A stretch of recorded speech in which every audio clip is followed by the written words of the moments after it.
We are continuing to follow a story that started last week. One student is speaking out against the recent act of vandalism in the Colonnades Residence Hall. Elon Local News was first to tell you about two students who woke up to find drawings of the KKK and a swastika on the whiteboard outside their suite. Our Joe Bruno is live from Colonnades D with more on the action students are taking now. Joe? Brennan, the incident took place in the building right beside me 8 days ago, and now students are calling for action. Elon sophomore and president of Better Together, Shelby Lewis, wrote a letter to the school and posted it on the Class of 2016 Facebook page. Lewis says the letter is intended to ignite a greater student response. I spoke to Lewis to find out why she thinks there hasn't been a bigger response. I think we've just been desensitized to it. It's just part of our culture.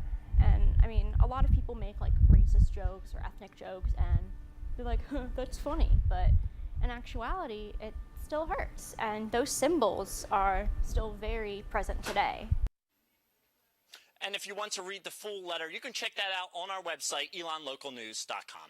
Now, where do we go from here? Well, tomorrow at College Coffee, Lewis is asking students to wear shirts that are a visual representation of their identity. Special We Are Elon bracelets will also be distributed. Now, turning to another hot topic, the administration's response. Following our report, some students were wondering why there was not an official email from Dr. Smith-Jackson alerting everyone of the incident. Well, I sent an email to Dr. Smith-Jackson myself to find out why that was, and in response he sent out an email to the whole school telling him his official email policy. Another way the administration is trying to deal with this is having private meetings. So yesterday President Leo Lambert had a private meeting with Jewish students at Elon about how they can better respond to these types of incidents. I had the chance to talk to one Jewish student in on those talks, and here's what he told me on how the leader should have responded. I do think there should have been an official statement from the school within a day or two after the event happened. I don't think that it should have fallen upon the Hillel Center and the chaplain's office to put out a document.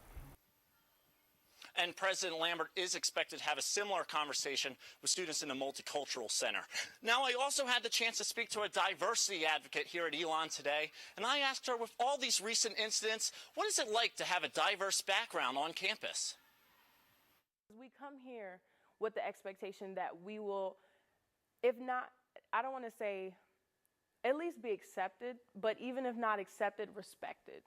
And a lot of times we feel like we don't always get that respect. Now, SGA will host an open forum on Thursday from 6 to 8 p.m. to help gain support for a more inclusive Elon community and to encourage discussion between students. The forum will also give students the opportunity to voice their opinions about the recent acts of discrimination and how these incidents are then relayed to students. Be sure to stick with us for more coverage of this event and incident in the future. Live from the Colonnades Quad, Joe Bruno, Elon Local News.